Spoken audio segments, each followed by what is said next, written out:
Oi pessoal, tudo bem com vocês? Comigo tudo bem, graças a Deus. E vocês estão preparados?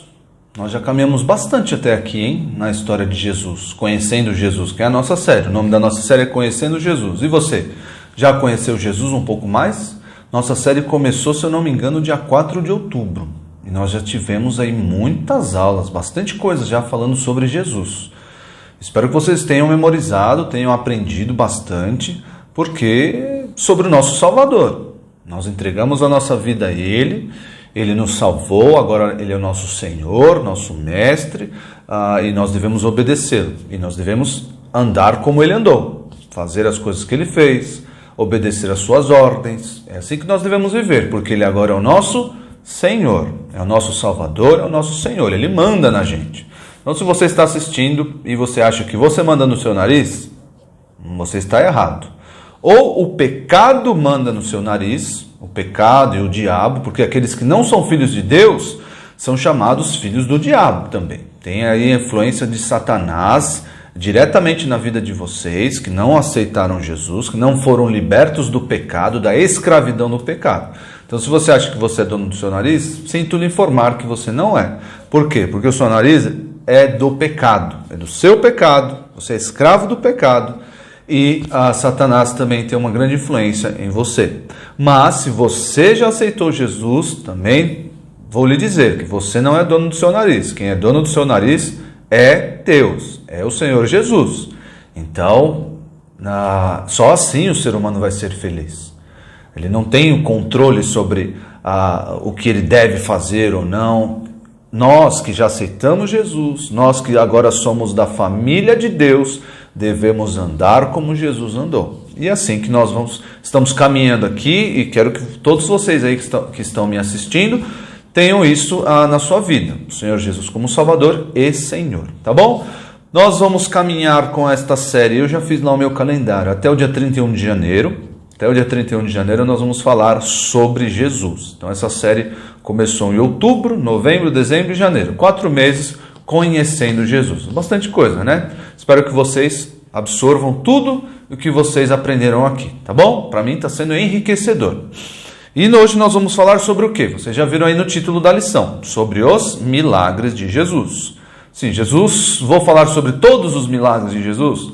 Claro que não, porque Jesus fez muitos milagres, muitos milagres. Não vou falar que não dá para contar, mas João, no final do seu livro, lá em João 20, 30, ele diz que muitos outros sinais foram feitos por Jesus e que não foram registrados. Então, nós sabemos aí o que temos nos evangelhos. E quantos milagres existem nos evangelhos? Eu fiz uma lista e deixei aqui disponível para vocês na descrição do vídeo um link para vocês baixarem uma tabelinha com 37 milagres de Jesus. Sim, 37 milagres de Jesus e as suas referências. Qual evangelista que faz referência a esse milagre? Se são 1, 2, 3 ou 4, ou os 4 evangelistas fazem referência a esse milagre, e qual que é o milagre, tá bom? Mas vocês podem baixar aí, o link remete ao canal da igreja, ao site da igreja, e você baixa lá no link que está aí, tá bom? Se você tiver dificuldade, entra no site da igreja, tem lá uma abinha Recursos, Crianças, Download, Crianças e BR. Tá bom? E aí vocês podem fazer o download ou da prova de Elias, quem já não fez ainda, né? Porque amanhã termina o prazo, olha só. Amanhã termina o prazo para me mandar a prova, hein? E os que já enviaram a prova, calma que eu vou liberar o gabarito depois do dia 30, tá bom? Então fica combinado assim. Então você pode ir lá, Recursos, Crianças e BR Downloads, e aí você baixa aí essa lista dos milagres de Jesus. É muito enriquecedor ver e comparar ali as versões, os textos. É muito legal conhecer um pouco mais sobre Jesus no seu ministério terreno, no que ele fez aqui. Nós vamos falar nas próximas aulas sobre as parábolas de Jesus, vamos falar sobre os inimigos de Jesus. Será que Jesus tinha inimigos? Vamos descobrir isso mais para frente. Vamos falar sobre o sofrimento de Jesus, vamos falar sobre o caráter de Jesus. Será que Jesus era briguento? Será que Jesus era assim explosivo? Será que Jesus era bravo? Vamos conhecer um pouco do caráter de Jesus. Mas hoje, boa parte do seu ministério foi fazendo milagres. Boa parte do ministério de Jesus, quando esteve aqui na terra conosco, foi operando milagres. E quais são esses milagres? Baixa a tabelinha. Acabou a aula? Não acabou. Resumidamente, eu vou mostrar aqui para vocês. Está aí. Resumidamente, os milagres de Jesus se resumiam a curar pessoas doentes, expulsar demônios e ressuscitar mortos. Talvez os que não couberam aqui, os milagres que não couberam aqui, foi a multiplicação dos pães e o fato dele acalmar a tempestade e andar sobre as águas. O que eu estou lembrando aqui é isso. Mas, por que eu resumi nesses 3 aqui? Por quê? Para ficar didático para vocês compreenderem. Porque curar, Jesus está agindo miraculosamente na natureza, por assim dizer, nas coisas materiais, nas coisas naturais, nas coisas que nós vemos, tá bom? Então o que Jesus fez? Jesus curou cegos de nascença, pessoas que nunca viram nada, nasceram cegos, e aí Jesus foi lá e curou pessoas assim. Curou cegos que ficaram cegos ao longo da vida, curou pessoas paralíticas, pessoas que não andavam, pessoas que não se locomoviam, curou pessoas assim. Jesus curou uma pessoa com inchaço, sabia? Uma pessoa que tinha inchaço, que acumulava água no seu corpo. Isso fazia a pessoa sofrer bastante. E aí Jesus curou essa pessoa, um homem com... Eu esqueci o nome da doença, mas Lucas fala qual é o nome dessa doença. E assim Jesus fez. Jesus foi desafiando, por assim dizer, a natureza. Então a pessoa estava doente, Jesus vinha e curava. É muito legal ler os textos, porque não é só a cura, não é só o milagre que servia ali, que tem toda uma história por trás, todo um cenário, todas as pessoas que participam. Jesus às vezes confronta as pessoas, ele opera um milagre na vida de uma pessoa e confronta aqueles que testemunharam o milagre. Então é muito legal ler os evangelhos e ver isso acontecendo, tá?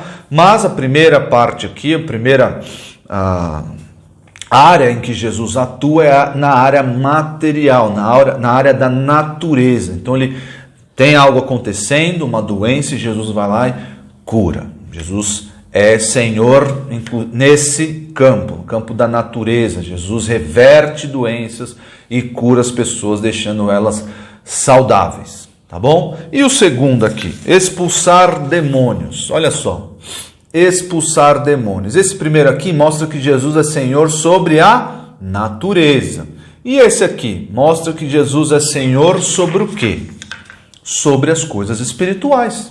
Demônios não são seres espirituais? Se você não sabe o que são demônios, resumidamente, não dá tempo de ler os textos aqui, mas demônios, resumidamente, são anjos, ou eram anjos, na verdade ainda continuam sendo anjos, mas são anjos caídos, ou seja, Deus criou os anjos e esses anjos se rebelaram juntamente com Satanás. E aí eles caíram da sua posição celestial e passam agora a servir Satanás. A Bíblia diz Satanás e os seus anjos, que passam aí a atormentar as pessoas. E na época de Jesus, a atividade demoníaca era muito intensa. Jesus expulsou muitos demônios, muitos. E os demônios, o que eles faziam? Deixava a pessoa assim, deixava a pessoa alterada, com a voz alterada. Alguns casos sim, a pessoa ficava ali com a voz alterada, falando inclusive no plural. Alguns outros casos, o demônio fazia o quê? O demônio judiava da pessoa. O demônio deixava a pessoa doente. Sim, em outros casos Jesus fez isso. Jesus expulsou o demônio e a pessoa ficou saudável, ficou sã.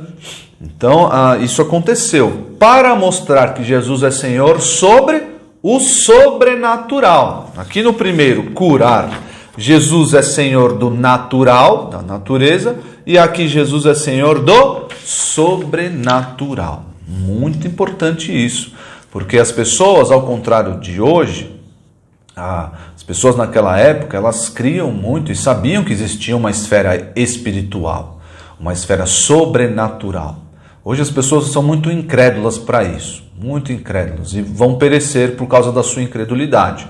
Mas naquela época as pessoas viam, sabiam que era a atuação de demônios, e Jesus veio para expulsar as pessoas e livrá-las dessa atuação demoníaca. Teve um episódio que Jesus expulsou demônios e lançou esses demônios numa manada de porcos. E esses porcos caíram ali do precipício, do desfiladeiro e se mataram lá. Então, veja aí na tabelinha do que eu estou falando e leia lá o texto para você saber dos detalhes, se você não conhece essa história, tá bom? E por fim, se você olhar aqui, ó, Jesus curou, Jesus expulsou demônios, Jesus é Senhor do natural, do sobrenatural, e Jesus é Senhor do quê? Jesus é Senhor sobre a morte. Jesus ressuscitou mortos. Jesus ressuscitou a filha de Jairo, Jesus ressuscitou o filho do centurião, se eu não me engano, e Jesus ressuscitou um amigo dele. Se você, um dos capítulos mais emocionantes da Bíblia é João 11. Leia João 11, que foi quando Jesus ressuscitou Lázaro. Lá em João 11 diz que Jesus chorou. Sabia que Jesus chorava? Jesus chorou ali.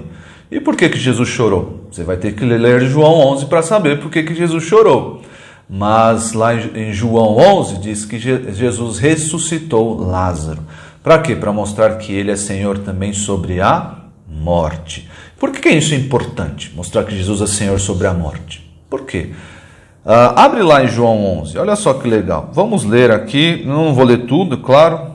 Mas abre lá em João 11 para entendermos um pouquinho. Olha o diálogo que Jesus tem com Marta. Olha só o diálogo que Jesus tem com Marta, que é irmã de Lázaro. Olha só lá no versículo 23. Versículo 23. Declarou-lhe Jesus: teu irmão há de ressurgir.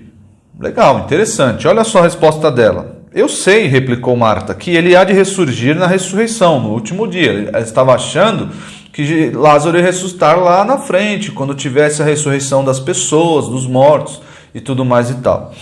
E no versículo 25, olha o que Jesus fala. Disse-lhe Jesus: eu sou a ressurreição e a vida. Quem crê em mim, ainda que morra, viverá. E todo que vive e crê em mim não morrerá eternamente. Crês isto? Pergunta isso para Marta. Ela responde que sim, responde que crê. Olha só qual é a resposta dela. E é essa resposta que nós devemos dar quando nos deparamos com os milagres de Jesus, quando aprendemos sobre os milagres de Jesus. A mesma resposta que Marta deu. Olha só, versículo 27 de João 11, se você está perdido. Sim, Senhor, respondeu ela, eu tenho crido que tu és o Cristo, o Filho de Deus que devia vir ao mundo. Ela creu em Jesus. Essa é a resposta do crente, a boa resposta diante dos milagres de Jesus. Eu creio. Eu vejo os milagres e o que eu faço? Eu creio. Creio em quê? Nos milagres? Creio que Jesus é o Cristo, o Filho de Deus. Essa deve ser a boa resposta, a resposta correta quando nós olhamos para os milagres de Jesus. Nós não devemos questionar, nós não devemos, isso aí não é bem assim. Não. Quando nós aprendemos sobre os milagres, quando vocês olharem essa listinha que está aí embaixo, vocês, depois de ler os textos e conhecer os milagres, vocês devem responder: eu creio que Jesus é Deus, que Jesus é o Cristo, o Filho de Deus. Então, aqui mostrando, Jesus é o Senhor do natural, Jesus é Senhor do sobrenatural e Jesus é Senhor sobre a morte. E aqui tem uma mistura desses dois aqui, né? Porque quando a pessoa morre, a alma dela vai para o céu ou para o inferno. E quando a pessoa ressuscita? Eu já não sei. A Bíblia não fala onde foi essa alma, ela voltou para o corpo. Não tenham a curiosidade de saber. Por quê? A Bíblia não fala. Eu já expliquei isso para vocês. Vocês sabem, quando a Bíblia não fala, nós não podemos deixar na nossa imaginação divagar ou criar coisas. Se a Bíblia não fala, eu permaneço na ignorância. Onde estava a alma de Lázaro quando ele morreu? Não. O que é importante é que Jesus é Senhor sobre a morte. Jesus é Senhor sobre o natural, sobre o sobrenatural e Senhor sobre a morte. E uma mensagem central que eu quero que vocês aprendam, essa mensagem central. Que os milagres de Jesus, olha só, os milagres de Jesus serviram, e serve para a gente hoje também, tá? Mas os milagres de Jesus serviram para autenticar sua mensagem e endurecer os corações. São coisas antagônicas aqui, tá? Eu vou explicar para vocês o que é autenticar a mensagem e o que é endurecer o coração, tá? Os milagres de Jesus serviram para autenticar a sua mensagem. Qual era a mensagem de Jesus? Qual era a mensagem de Jesus? Que ele era o Messias prometido, o Filho de Deus. Ele era o Messias, o Filho de Deus. Ele ressuscitou Lázaro e fez tantos outros sinais para quê? Para autenticar essa mensagem e para que as pessoas crescem nele. Esse é o efeito. As pessoas diante dos milagres de Jesus deveriam o quê? Crer no milagre? Estar atrás do milagre? Não, elas deveriam estar atrás de quem realizou o milagre. Elas deveriam estar procurando e crendo em quem realizou o milagre, que era Jesus, que foi Jesus que operou aquele milagre. Olha só, João 20:31. João 20:31 é um versículo que a Rebequinha já sabe decorar. Espero que ela entenda isso de todo o seu coração e aceite a mensagem de João 20:31. Olha só, esses sinais, estes milagres que Jesus realizou, que foram registrados, para quê? Para vocês ficarem maravilhados? Não, para autenticar a mensagem. Que mensagem é essa? Que Jesus é o Cristo, o Filho de Deus. E para quê? Crendo, tenhais vida em seu nome. Então, esse é o objetivo dos milagres de Jesus. E todo o seu ministério, claro. Mas ele está falando aqui dos sinais que Jesus fez. Então, sinais para todos verem, para que as pessoas creiam na mensagem de Jesus. Que ele e o Pai, ele é enviado pelo Pai, ele é o Messias prometido, enviado pelo Pai para redimir os pecadores. Essa é a mensagem. Você crê? Se você não crê, você vai para o inferno. Você não crê, na verdade, você está aqui, ó, na parte vermelhinha aqui, ó, na nossa mensagem central. Os milagres de Jesus serviram para endurecer os corações. Como assim, pastor Isaac, endurecer os corações? Antes de entrar em endurecer os corações, vejam aí João também, João 2. Olha só o que aconteceu com os discípulos. João 2:11. Eles tinham acabado de ver um milagre de Jesus. O primeiro milagre de Jesus. Eles já seguiam Jesus, mas parece que não estavam muito convencidos da mensagem de Jesus. Aí Jesus vai lá e opera um milagre. Seu primeiro milagre, que foi a transformação da água em vinho. Olha só João 2:11. Com este milagre, deu Jesus princípio aos seus sinais. Olha lá, em Caná da Galileia, manifestou a sua glória. E o que aconteceu? Qual é a resposta dos discípulos? E os seus discípulos creram nele. Olha só, a mensagem aqui sendo autenticada. Mas se você não crê, se você aprende sobre os milagres de Jesus e não crê, você está na parte vermelha aqui. Endurecer os corações. Nossa, mas os milagres de Jesus também endureciam os corações? Claro. Olha só Mateus 13. Mateus 13, 58. Mateus 13, versículo 58. Lá no finalzinho. Mateus 13, 58. Jesus... olha só. a partir do versículo 53. A partir do versículo 53, olha só o modo como as pessoas reagiram diante dos milagres de Jesus. Olha só, versículo 53 de Mateus 13. Tendo Jesus proferido essas parábolas, retirou-se dali. E chegando à sua terra, qual era a terra de Jesus? Nazaré. Jesus era um nazareno. Ensinava-os na sinagoga, de tal sorte que se maravilhavam, dizendo, olha só o que eles diziam, de onde lhe vem esta sabedoria e estes poderes miraculosos? Eles eram testemunhas dos milagres de Jesus. Eram testemunhas.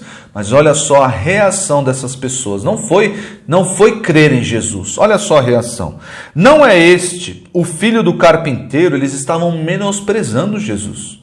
Ué, esse homem aí fazendo essas coisas, esses milagres, falando com essa autoridade, esse não é o filho lá de José, o carpinteiro? Não é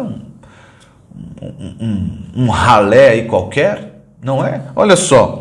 Não se chama sua mãe Maria e seus irmãos, Tiago, José, Simão e Judas? Não vivem entre nós todas as suas irmãs? De onde lhe vem, pois, tudo isto? E escandalizavam-se nele. Eles estavam escandalizados com Jesus. Eles não creram em Jesus. Não creram. Estavam escandalizados, estavam espantados com o poder de Jesus. Eles, na verdade, eles rejeitaram Jesus abertamente aqui. Olha só o que Jesus lhes disse. Jesus, porém, lhes disse, não há profeta sem honra, senão na sua terra e na sua casa. E não fez ali muitos milagres. Por quê? Por causa da incredulidade deles. Aqueles que viram os milagres de Jesus ali em Nazaré eram incrédulos.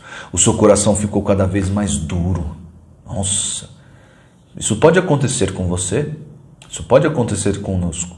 Olhar para os milagres de Jesus e ficar questionando. Isso aí não foi bem assim. Será que era o Filho de Deus mesmo? Ou no nosso coração rejeitá-lo. Não creio nesse Jesus que fez milagres. Esse é um caminho perigoso. Olha só João 6, 26. João 6, 26. As pessoas estavam procurando Jesus do outro lado do mar. Por quê? Por que as pessoas estavam procurando Jesus? Para quê? Para crer nele? Para ouvir a sua mensagem? Olha só o que Jesus disse às pessoas. Respondeu-lhes Jesus, em verdade vos digo, vós me procurais não porque vistes sinais, mas porque comestes dos pães e vos fartastes. O que Jesus está dizendo aqui? Vocês estão me procurando para comer pão. Jesus tinha feito a multiplicação dos pães, é um dos milagres de Jesus. Mas eles não estavam muito preocupados com essa relação entre o milagre e a mensagem. Eles não estavam nem aí para isso. O que eles queriam? Pão. Queriam comer. Só estavam pensando na barriga. Parece eu, gordo. Só estavam pensando em comer. Olha só, eles não estavam preocupados com essa relação entre os milagres de Jesus e a sua mensagem. Os milagres atestando a sua mensagem e lá o que eu faço eu creio. Estavam procurando saber de comer. Então eles estavam se preocupando aí com a sua barriga. Então estavam com os corações duros. O milagre não estava realizando o bom efeito neles, estava realizando o mau efeito. Por quê? Os milagres de Jesus serviram para autenticar sua mensagem e levar as pessoas a crerem nele. E serviu também para quê? Para endurecer os corações. Ou era a pessoa cria ao ver o milagre, ou a pessoa tinha o seu coração ainda mais endurecido. Em qual que você está? Espero que todos que estejam me assistindo tenham o seu coração amolecido, por assim dizer. Amolecido pelos milagres de Jesus. E creiam definitivamente de que Jesus é o Filho de Deus. E entreguem a sua vida a Ele. E o versículo que vocês têm que decorar para essa semana, e me mandar aí. Jesus, pois, eu estou lendo ao contrário aqui. Jesus, pois, operou também em presença de seus discípulos muitos outros sinais que não estão escritos nesse livro. Olha só, Jesus operou muitos sinais que não estão escritos no livro de João. Também não estão no livro de Mateus, nem Marcos e nem Lucas. Mas qual o objetivo? Qual era o objetivo dos milagres que nós temos aqui? Desses 37 que nós temos aí na lista. Olha o versículo 31. Esses, porém, foram escritos para que creiais que Jesus é o Cristo, o Filho de Deus, e para que, crendo, tenhais vida em seu nome. Esse é o versículo que vocês têm que decorar, me mandar o áudio, tá bom? E o meu desejo sincero é que vocês conheçam o Senhor Jesus, baixem a lista de milagres, dá uma folheada lá nos textos para vocês conhecerem pelo menos a maioria dos milagres e assim deixar o seu coração ainda mais convicto de quem é Jesus e crer e servir Ele com mais convicção. Falar, o Deus a quem sirvo, o Senhor a quem sirvo, é esse Jesus que fez todos esses milagres. É o Senhor da natureza, é o Senhor do sobrenatural e é o Senhor da morte, que um dia vai me ressuscitar também. E essa esperança deve levar a gente a agir, a andar nos caminhos do Senhor, a obedecer Ele ainda mais, tá bom? Gente, fiquem com Deus, até semana que vem, tchau, tchau.